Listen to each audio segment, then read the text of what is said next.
आज हम आपके लिए प्रतिशतता के अंतर्गत या परसेंटेज के अंतर्गत एक ऐसा प्रश्न बता रहा हूँ। देखने में तो बहुत सीधा लग रहा लेकिन थोड़ा टेढ़ा है।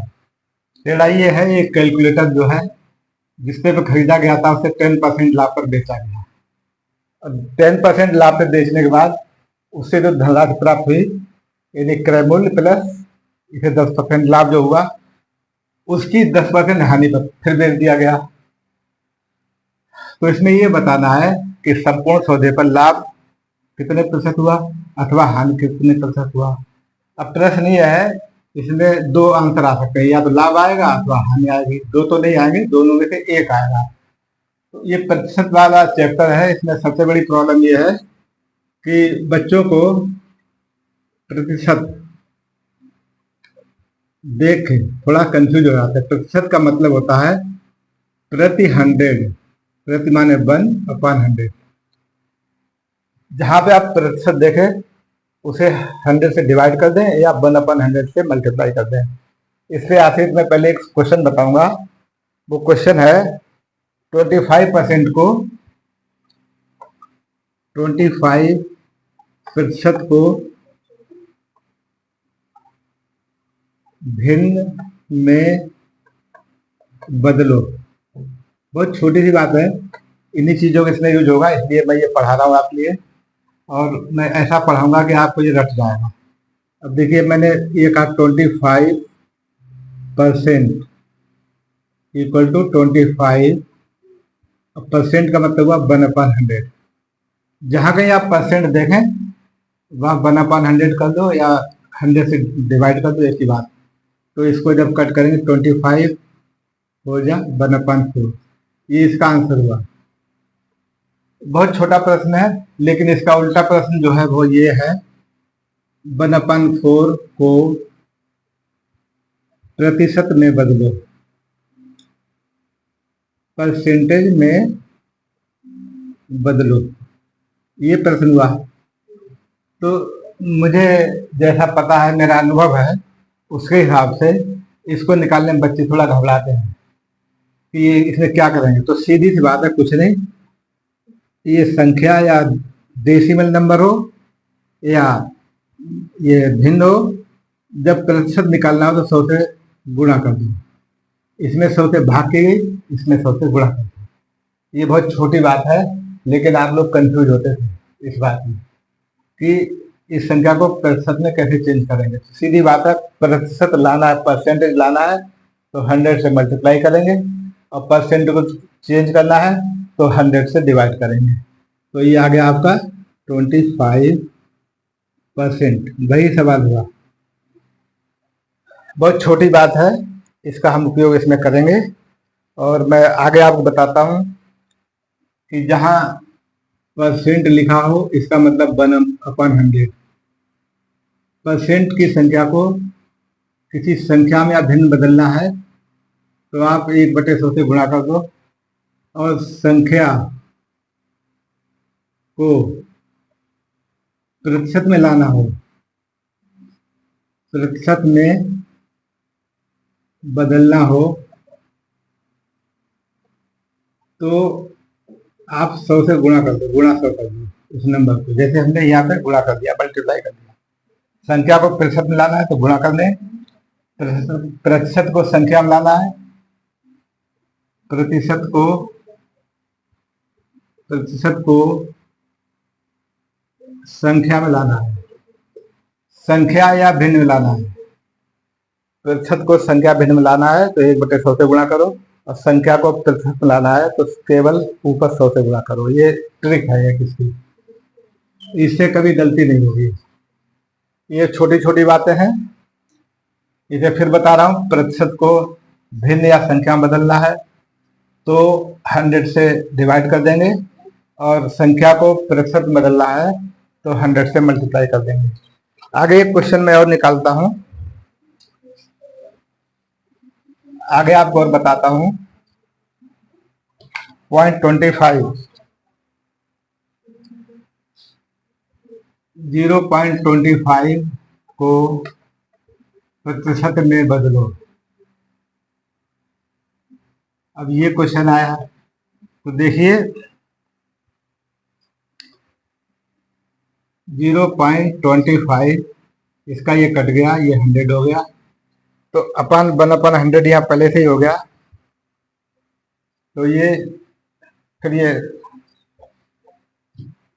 दूसरा प्रश्न है 80 का 20% निकालो। 80 का 20% निकालो। तो इसका मतलब हुआ 80 का मतलब मल्टीप्लाई 20% मतलब 1/100, सीधे से कर 80 का 20%। तो ये हो जाएगा आपका, इससे ये कट गया, इससे ये कट गया, ये 16 हो गया। तो परसेंटेज ऐसे निकाल लेते हैं। और अब हम आपको बड़ा प्रश्न बता रहे हैं। बड़ा प्रश्न आपका ये है, एक कैलकुलेटर।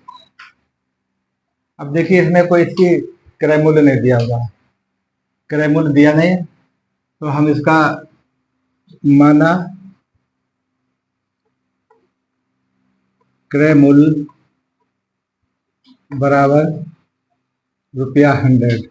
जब कुछ नहीं दिया तो 100 मानेंगे, क्योंकि प्रसक्ता 100 पे ही चलती है। तो क्रय मूल्य 100, तो इसका विक्रय मूल्य कितना होगा? विक्रय मूल्य, ये प्रथम शब्द है 10% लाभ। जब 10% का लाभ हुआ तो विक्रय मूल्य हो जाएगा, पुराना पैसा ये 100 प्लस 10% ऑफ 100।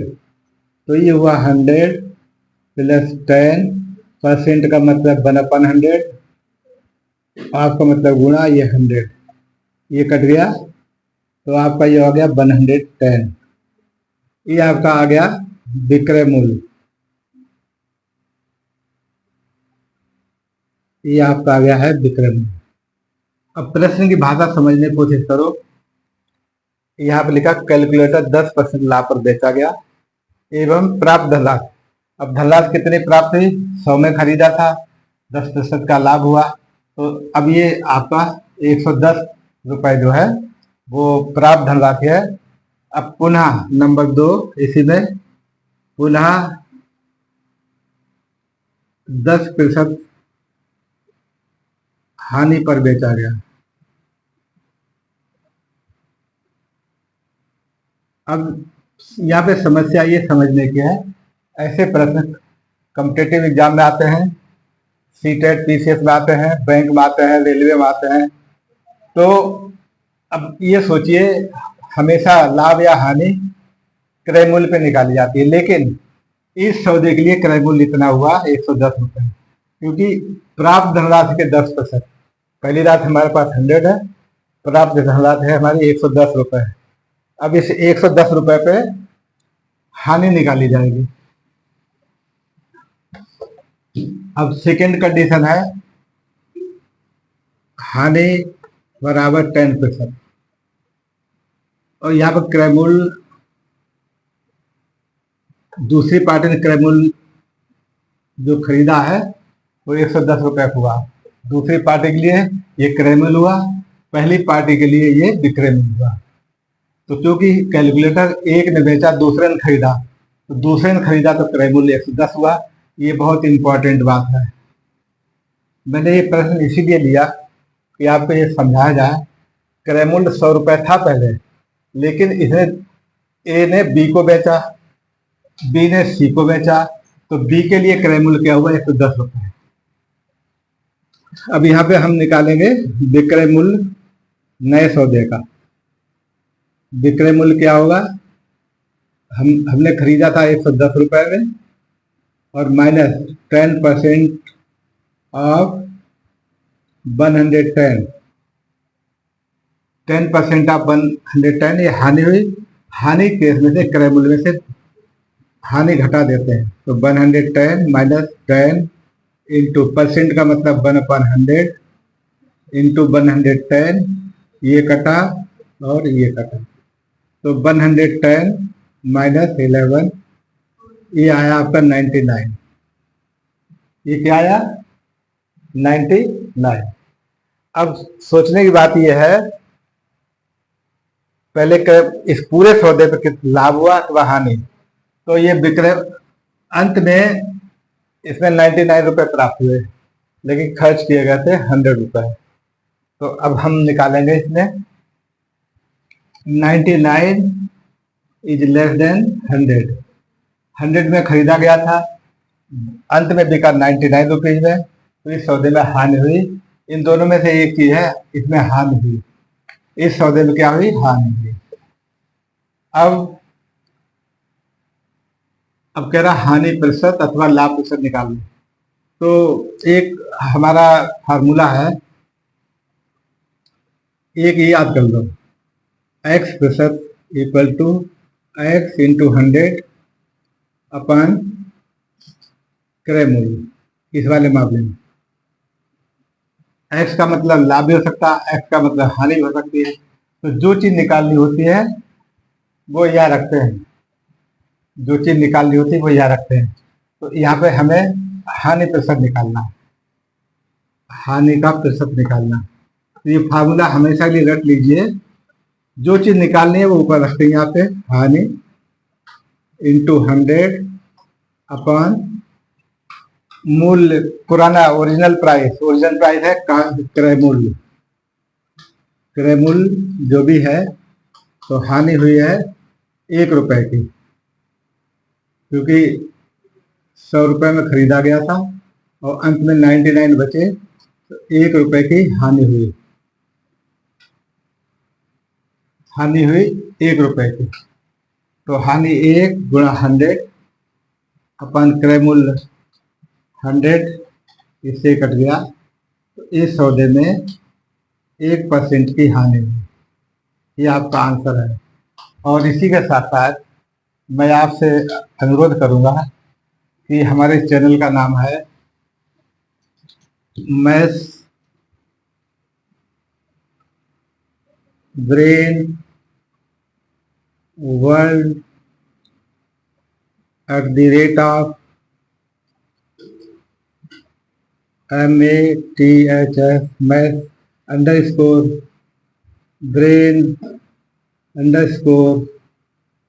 वर्ल्ड _ 24.67। पहले हमारा चैनल था मैथ ब्रेन वर्ल्ड का, उसमें हमारी आईडी हैक हो गई थी, इसलिए हमने ये दूसरा चैनल बनाया।